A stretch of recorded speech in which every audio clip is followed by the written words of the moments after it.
Michelle, before this episode, if I had asked you what time you start thinking about sleep, what would you have said? Well, it's me and I go to bed way too early. So I'd say like 7 or 8. That's when I start putting on my blue blocking glasses while I'm watching TV. I wind down, I dim all the lights, I like put my phone down, I'm doing all the things. Yeah, right around Okay. that. I, And I you? think, and I think that's where a lot of people are pretty focused on, right? Yeah. Especially if they're having trouble Sleep hygiene. sleeping. I don't think about it quite as early as you do, and I don't start any of those things. I go to bed a You lot don't want the later blue than blocking you do. glasses? Yeah. But that's where we thought the magic happened. Yeah, I really did think it was all about my sleep environment and my routine. And I probably even got a little obsessive about it, but Well, it can quickly veer into becoming more of a hindrance than help if you're. yeah. Yeah. In our conversation today with sleep and stress coach Alanna McGinn, she makes the case that a great night's sleep is actually built during the day, starting the moment your alarm goes off in the morning. Even before you're getting out of bed. It's crazy. And when she explained it, I couldn't unhear that. What we do during the day impacts our sleep and, really impacts whether we're staring at the ceiling at 3 a.m. And it makes a lot of sense. Yeah. But there were so many unexpected and yet so really practical tips in this episode. And, for perimenopause women who aren't sleeping, but for any woman, any person who's not sleeping. And we're talking about morning routines and using joy and boundary as sleep tools. Like what? And then, of course, my personal favorite that Alanna talks about is stress the fuck out on purpose. Yes. Yeah, I think that's my favorite method too, So good. of Alanna's. I also really like her 20-20-20 method, and that's something that Dr. Jen Zelevitsky introduced us to when we talked with her for our first episode of the ND Reclaim Your Rest series. And I've been trying to put that into practice, and it works. Yeah. Okay. Well, now everyone's interest has been peaked. So everyone's going to have to listen to find out what the 2020 rule is. 2020 rule is. This episode with Alanna is also part of our sleep series. And if you have not listened to the other episodes, really do yourself a favor and go back. We've talked about why sleep is getting disrupted, the connection between sleep and weight loss, CBTI for insomnia, and so much more. So take a listen. It's really good. Yeah, I think we're building something pretty special here with Andy as a partner. And every episode has an important piece of the puzzle. And this is Alanna's piece, and it's a good one. Yeah. And so if you're laying awake at 3 a.m. because this is perimenopause, this episode is for you. So let's not waste any more time. Let's just get into it.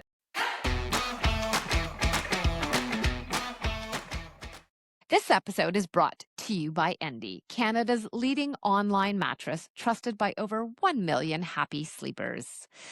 Less night sweats, less tossing, less waking through the night, something we all dream of.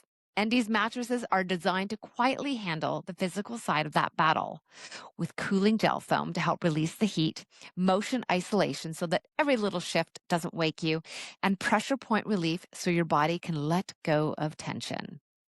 Plus, they have 3 comfort options to choose from and delivery straight to your door. Endy really makes it easy to create a sleep setup that truly feels like home.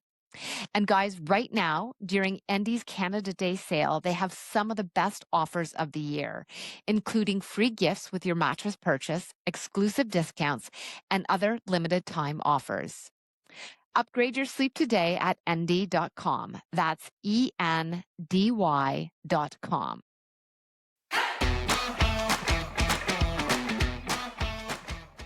Alanna McGinn, welcome. Thanks for having me. I'm excited. We're excited too. So excited. Are both a lot obsessed with sleep, and have been working on it for quite a while now. But as you know, partnered with Endy to create the Reclaim Your Rest series, and you certainly became one of our sleep experts that we wanted to have on the show. So before we dive in, maybe you could tell us a little bit about how you became Alanna McGinn, the sleep expert. Well, that journey started over 18 years ago. What? And it started small. It started when I first had my daughter, who's now 18, which is crazy, just finishing her first year of university. And, until you bring a baby home, you don't really understand that you're just not going to be sleeping because People you're like, try to warn you and you're like, they try it'll to be warn you. fine. Yeah, you don't know until you're in it. You don't know. Exactly, that you're actually on someone else's schedule and no longer on your own. So just slowly kind of started in the sleep training world, right? Started that way. 3.5 years later, had my second and third, my twins. Oh, wow. And that's when I Oy. started getting, Oy. yeah. It's funny because Sophie, my eldest, was a pretty easy sleeper. And I thought my next one is going to be my karma. And then they're like, you're having twins. I was like, crap. You knew it. You knew Double it. dose of karma. Yeah.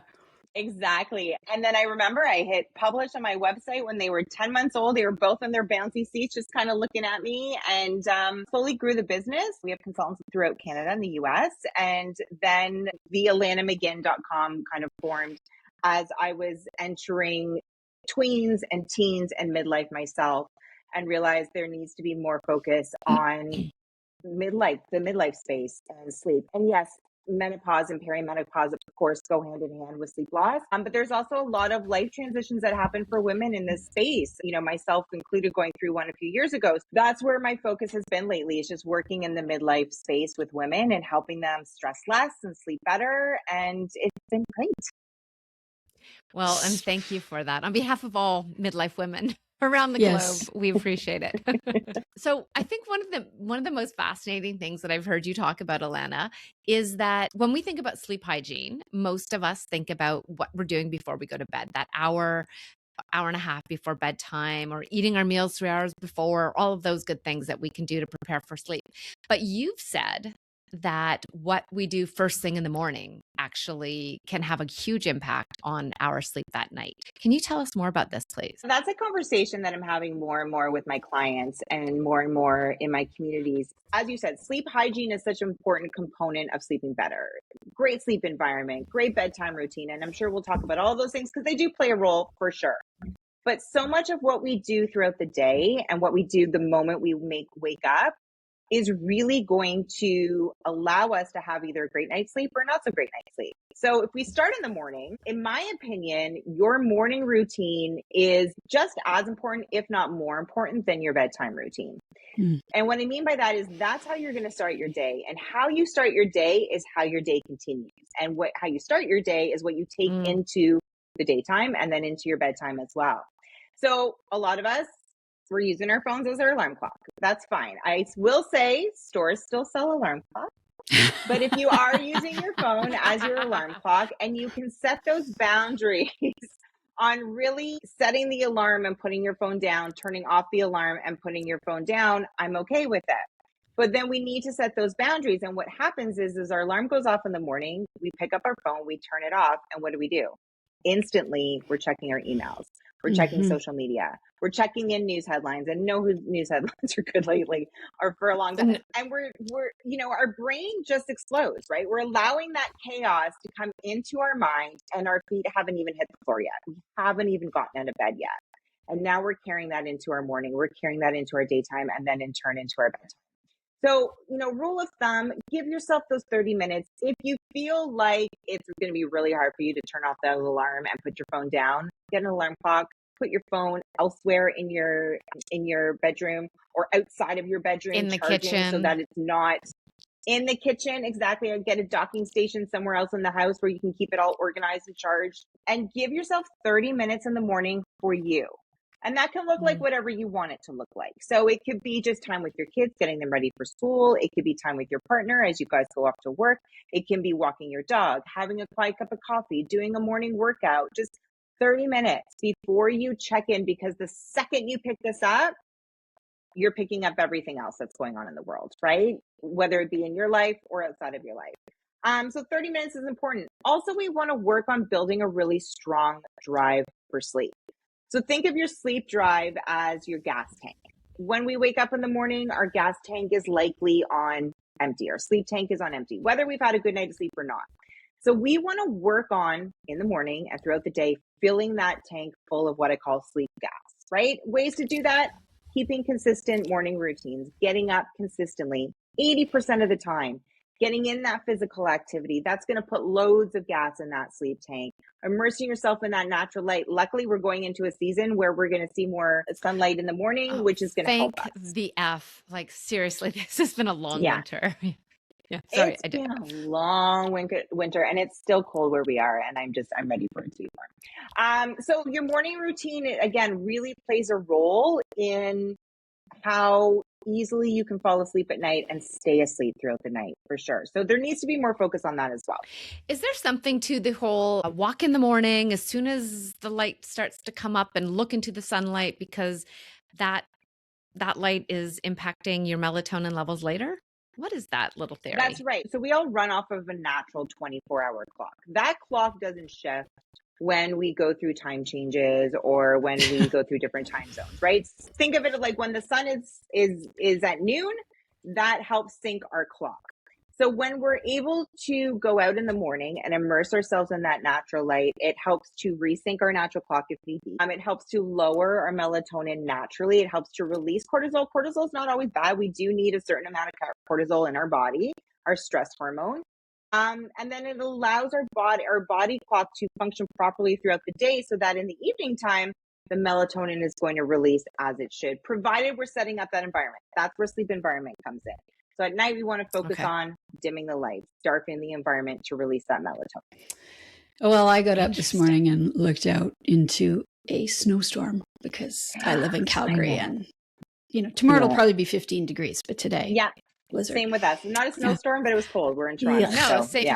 Well, good. I feel not so alone then. Yay, misery loves company. Alanna, when you and I first met, you talked about the idea of incorporating more joy, learning to actually set and hold a boundary, which is the second part is usually what I struggle with, and learning to let go as sleep tools, which is not something I had considered before. Could you unpack that for us and maybe share with us how the emotional load we carry during the day shows up in our sleep at night, or lack of sleep at night? Absolutely. So this is where what we do at 3 p.m. is going to help us sleep better at 3 a.m. The constant complaint that I'm sure you guys hear at your age, perhaps that you guys go through yourself, and that I hear amongst my community and clients, is that 3 a.m. wake up. And there's different reasons why we tend to wake up more at 3 a.m.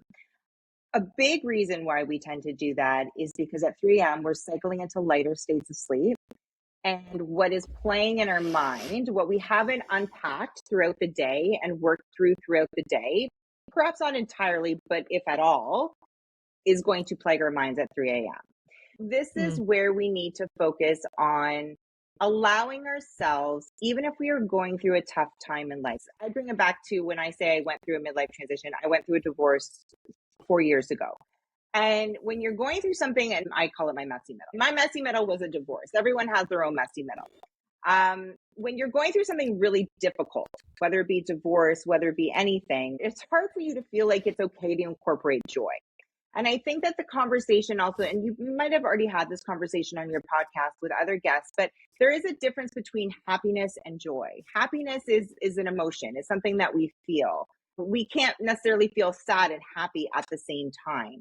Whereas joy is a choice. Joy is something that we can feel even when we're going through a hard time. We don't have to wait till we get through the divorce in order to feel joy. And why joy? People may be thinking, well, what does that have to do with sleep? What does that have to do with stress? Why do I need to incorporate more joy into my life? Well, when we incorporate more joy into our life, when we're going through a difficult time that perhaps is making it difficult for us to sleep, that perhaps is elevating our stress levels, we're allowing our body in that moment of joy to release its pressure, to reduce that stress, so that when we feel that stress again, perhaps we're a little bit more resilient to that stress. It gives us that break that we sometimes need when we're going through a really hard time. And in turn, that break can then help us sleep better. Joy could be many different things. It could be going for a walk. It could be having more connection in your community, taking an art class, baking, cooking, running a marathon, like whatever your joy is, little steps of that, try to incorporate into your world. Setting boundaries and letting things go is, in my opinion, a very similar thing and something I really had to work on when I was going through divorce. It's hard. Right? Yeah. Something that, a lot of women, I think, those are all the tabs that are open in our brain. Let's be honest. It's not just our to-do list, but it's our replaying. I should have said this. Whether it's about a situation, a person, an event, what if I had done this? What would have been the outcome? What if I had said this? What if I responded this way? We need to let that go, because those constant replaying in our brain is going to hit us at 3 a.m. when we do wake up for whatever reason that we're waking up at 3 a.m.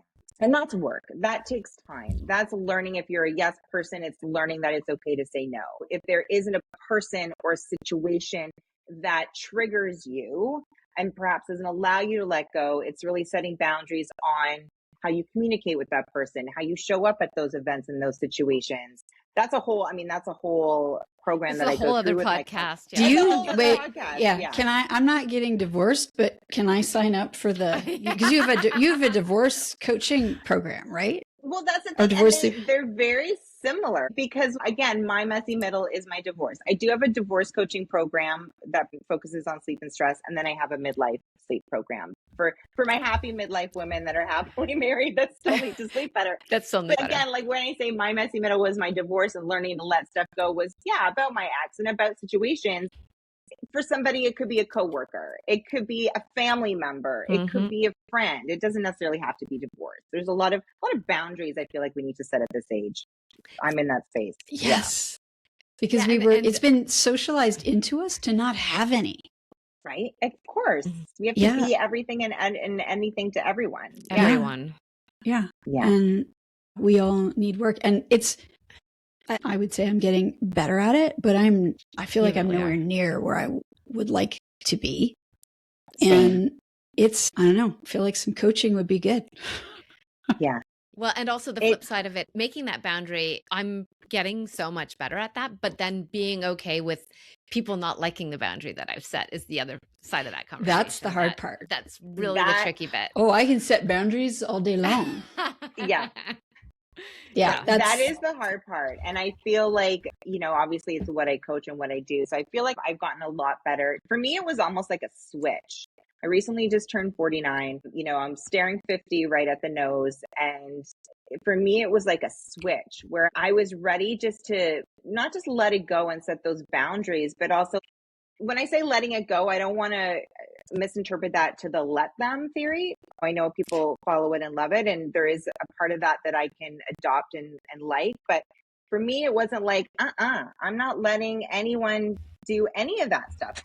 More like it's almost like the standing up for me thing, and the setting boundaries I think was really important and what I coach my clients to do. But then you're right, we also have to then accept the reaction and response to setting those boundaries and letting things go, and that's not always easy to do. I think that's that's the hardest part, and knowing that both things can be true. This boundary could be comfortable for me, and Mikkel may be very unhappy with me setting this boundary. And I don't know what the boundary I would ever have with you, Mikkel, is, but let's pretend. Yeah, let's pretend.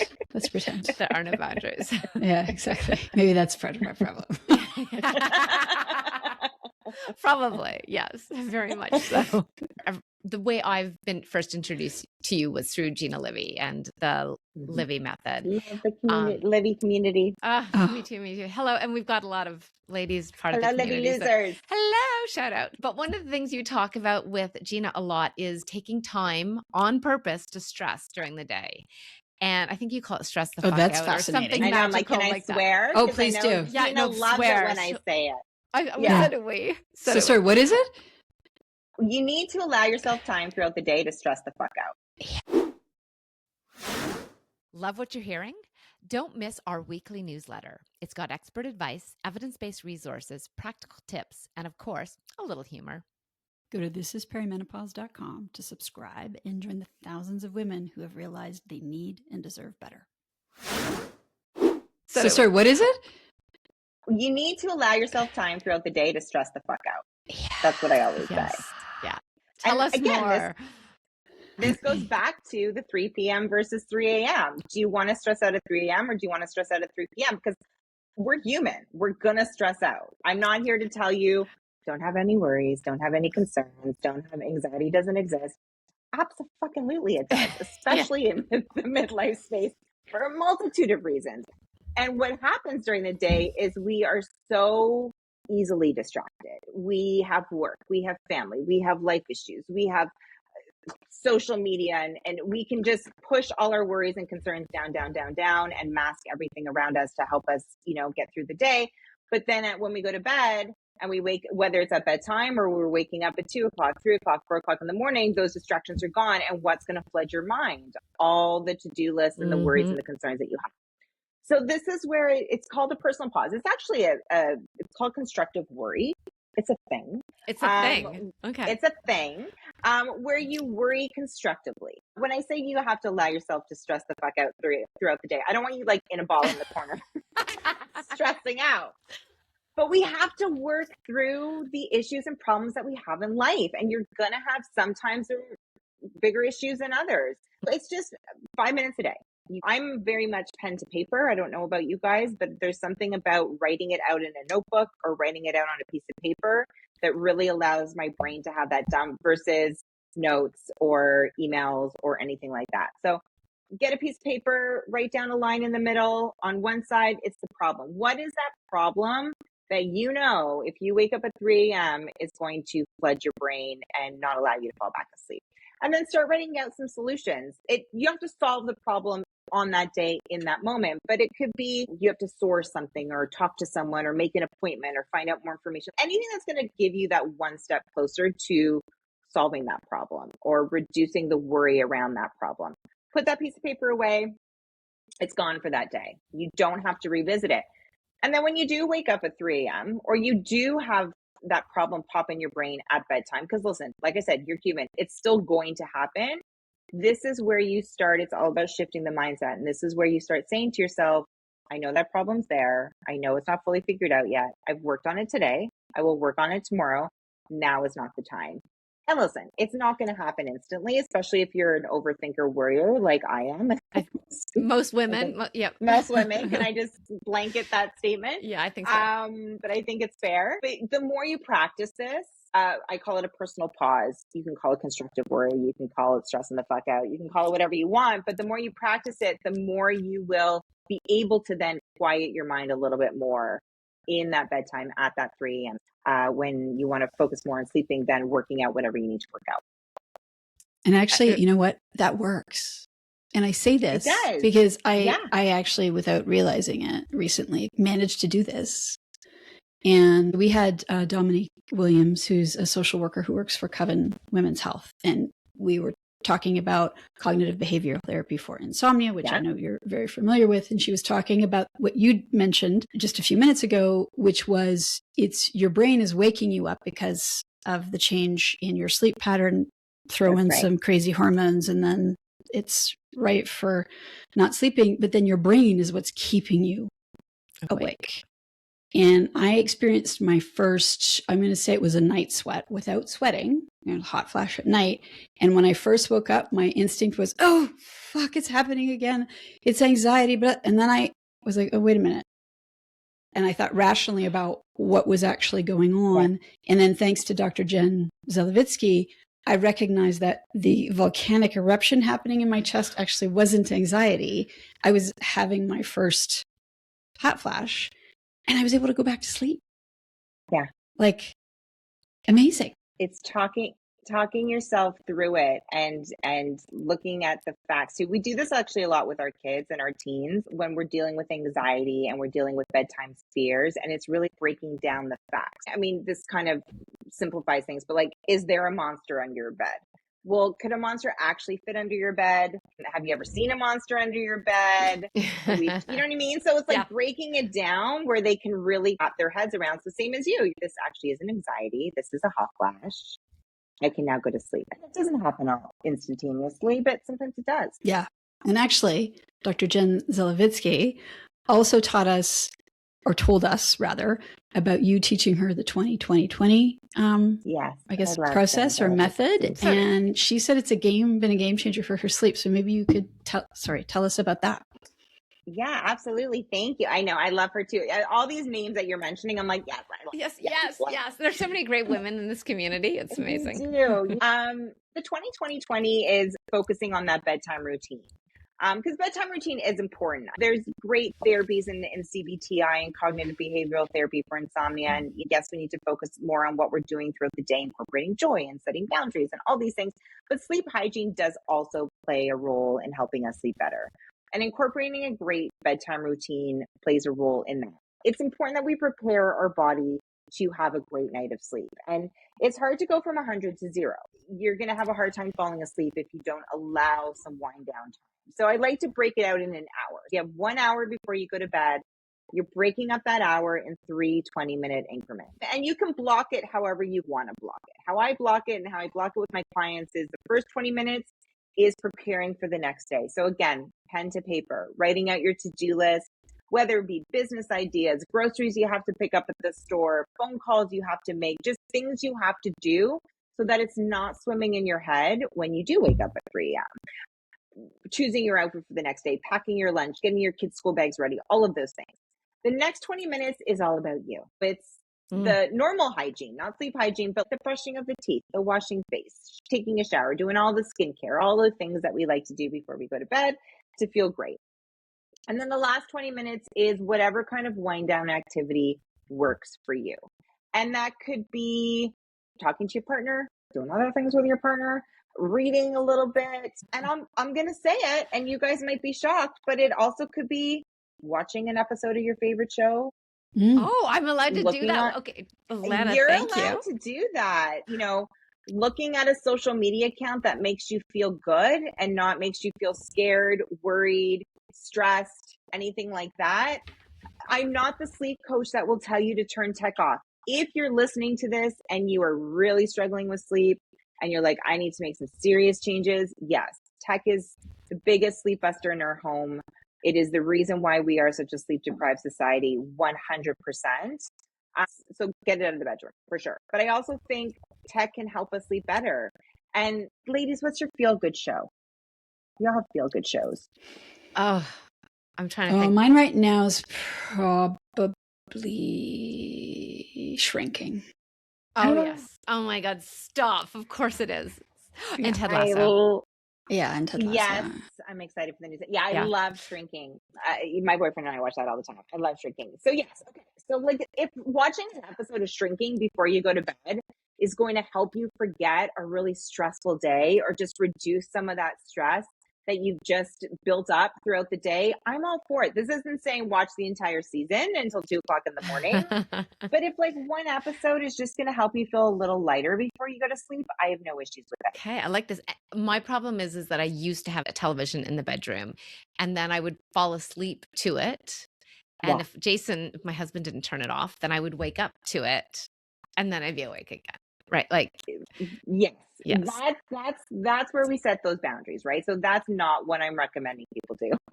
No. So you're recommending watch the show outside of your bedroom. Watch the show outside of your bedroom. Yeah, absolutely. And then shut it down, get into bed and go to sleep so that it's all about, while I'm saying you can still include tech in your bedtime routine, still set those boundaries. So if news headlines are triggering, don't watch the news right before you go to bed.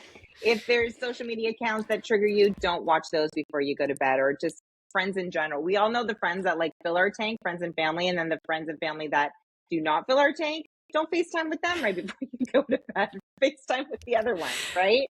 We need another one of those lists like we had in our house in University of McKell. If this person calls, I love we had a list on the board beside the phone because back then we had landlines, and it was if this person calls, I'm not here. Anyway, we're horrible, horrible people. Horrible. Setting boundaries. Setting boundaries. That is setting boundaries. We just didn't know it then. And you know what I love about this, Alanna, is this, like most things we need to do in midlife, falls into the category of simple but not easy. Yeah. Everybody knows the sleep hygiene is important, but everybody's like, oh yeah, shit, I wasn't supposed to scroll on my phone. We know all the things, or they're floating around somewhere in our minds, but we don't have a plan. And it's really hard to build habit around any of this without a structure. And this is a really like 20, right? You can, it's easy. Yeah. It's simple. It's simple, but it also makes it easier to actually do it. Mm-hmm. Absolutely. And what I always tell people too about sleep is you have to look at sleep. Sleep is a pillar of health. When we look at pillars of health, we're also looking at nutrition. We're looking at physical activity and exercise. We're looking at connection. We can't go to the gym once, unfortunately, and get the body that we want. We can't eat one healthy food and get the results that we want. A lot of what I talked about today is changing habits, really. Mm-hmm. It takes 21 days to change a habit. Same with sleep. You can't just do 20 one night and expect to have an amazing night of sleep. Or be like, no, it doesn't work. Yeah, exactly. I tried it last night. It doesn't work. This lady doesn't know what she's talking about. You have to make these small changes. I call it a 5-minute action. Just 5 minutes a day, change something. Maybe that 5 minutes a day, you're incorporating a personal pause. Maybe that 5 minutes a day, you're not checking your phone 5 minutes before you wake up, or you're moving your body 5 minutes more, or you're incorporating 5 minutes of joy, micro joy, little steps, because the action isn't what motivates you. It's the motivation and the results that are going to give you that more action. It's going to take you, okay, now that 5 minutes is now going to turn into 10 minutes. It's now going to turn into 15 minutes. So you have to give yourself time to see the results as well, is my point. So all of these incredible nuggets, these are part of your midlife sleep series. Is this some of the great things that women are learning? And they would find your site at thegoodnightsleepsite.com. Is that? So goodnightsleepsite.com is for my babies and my toddlers. Oh, I apologize. AlannaMcGinn.com is the midlife space. That's where you'll find the Messy Middle Sleep Solution. This is my midlife sleep program. And how to sleep your way through divorce. And that is my divorce sleep program, all at Okay, so tell us more about those programs, please. What I include in those programs, it's a one-on-one based program. There's an audio component as well. You have me along for the ride in all aspects. And we break it down. The chapters are included sleep hygiene, because that is still important. We have a stress management and mental health component, really learning proper coping strategies and mental health tools that are going to help reduce that stress. And then the last two are about my divorce program. I talk about how to find your divorce joy and how you can incorporate joy into any hard transition that you're going in, how that's going to help, learning to let go, setting those boundaries. There's a communication topic for my divorce program as well, how to communicate properly with those around you, not just with your ex, but with your lawyer, with family and friends as you're going through that journey. So that's really not cool. It's not just about sleep. Because again, a big conversation I'm having now is so much of what we do throughout the day helps us sleep better at night. So there's a lot of that included as well. And then I'm along for the ride and I coach you through it. And when you say you've got an audio portion for Along for the Ride, do I listen to you as I'm falling asleep? Is that the Alanna voice? Well, I don't have that. Damn, I don't know if I have the voice for that. I know, but you can listen to me while you're going for a walk, getting in your steps and getting in the tips too. Perfect. Amazing.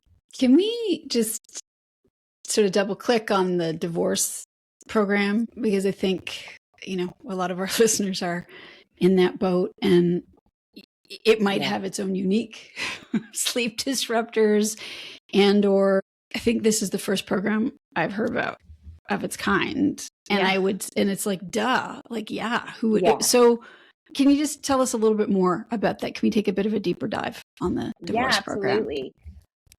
As a sleep expert, and I'm not just saying this because I am a sleep expert, I've never really struggled with sleep. Even going into the midlife space, sleep came pretty naturally for me until I went through a divorce. My situation is a bit different, but also very similar to a lot of women, where I had to live with my ex throughout the divorce. Wow. Which isn't something I recommend, but unfortunately something that happens to, a lot of individuals. And my sleep definitely took a hit. While we didn't share a bedroom, he would still use the ensuite bathroom. I didn't have that safe space in the home, while also shielding my kids and helping them get through the divorces as best as I could. My sleep definitely took a hit, and it made me realize that community was so important for me at that stage. Really working on my own mental health. Therapy was a big lifesaver for me throughout divorce, just individual therapy for myself. And it was the first time where I had to start putting in work towards my stress management and my sleep health, because I would, wake up in so many ways that I would hear my clients tell me they would wake up, waking up with your heart just beating and pounding, waking up with your brain just flooded with every worry and concern. And I knew that if I kept this going, this wasn't going to be great for me or my kids. I look at sleep and stress management as a legal tool that people kind of underestimate. You don't have to wait until you get through the divorce, or taking it back to midlife, you don't have to wait till you get through the hard time that you're going through to sleep better or to manage your stress. Because sleeping better, if we're talking just about divorce, sleeping better and managing your stress is going to help you make better decisions, have more clear mind, have better reaction to communication, spend less money with your lawyer because you're not exhausted and emotional typing out these emails that is costing you a fortune, right? And that's the message that I want to get across, is often when you're going through a divorce, there's so many things that you're going through that your brain is thinking of. And unfortunately, self-care gets pushed to the side, and you think, I'll be better once I'm through it. I'll take care of myself once I'm through it. But taking care of yourself while you're going through it is going to help you get to those end goals that you're trying to work so hard towards. It's important. Yeah, it makes perfect sense. And it's so logical, but I think just overlooked, probably. Yeah. Wow. So Alanna, if you could sum up all of your brilliance into one idea, one thought, what's the one thing that you want every woman to know about sleeping better in perimenopause? I thought about this because I knew you were going to ask me this question, and my answer might not be what you expect, but I want women to understand, while I just said we have to work on it while we're going through something hard, I also want women to understand that it is okay to have a bad night of sleep. It is okay for us to have a few nights of sleep while we're going through a hard time, while our hormones are shifting and changing, while we're going through perimenopause. This isn't a recipe for what the rest of your life will be. With divorce, I try and tell my clients, your divorce is not going to define the rest of your story. It's going to be a chapter of your story, but it's not going to be your entire story. You will get to the other side. If you're in a space where you're not sleeping well, where you do have higher than usual stress levels because you're in that midlife space and you're going through perimenopause and there's lots of shifts and transitions and life changes and all these things that are happening, you can work on your sleep and your stress management, but it's also okay to just have a shitty night of sleep. Embrace it. Don't stress. And don't panic. Yeah, don't stress more about it. Yeah. This isn't your story. You can, your lack of sleep in this moment is not going to define the rest of your story also. A bad night of sleep could be a night where you're just going through your thoughts, or getting up and cleaning up the kitchen because you finally have time to do it because everyone else is quiet in the house. Like, that's also okay to do. And sometimes we need to do that. Great advice. Alanna, thank you so much. This is such great information and so important for everyone, but in particular our listeners, because most of us are not sleeping well in perimenopause and or have all kinds of other things going on. And these are really actionable, bite-sized things that we can throw into our toolkits and start implementing tonight. So thank you. Amazing. Thanks for having me. Thanks so much for listening to the show. If you like what you hear, please subscribe and write a review, so more women can find us and get a better understanding of what to expect in perimenopause.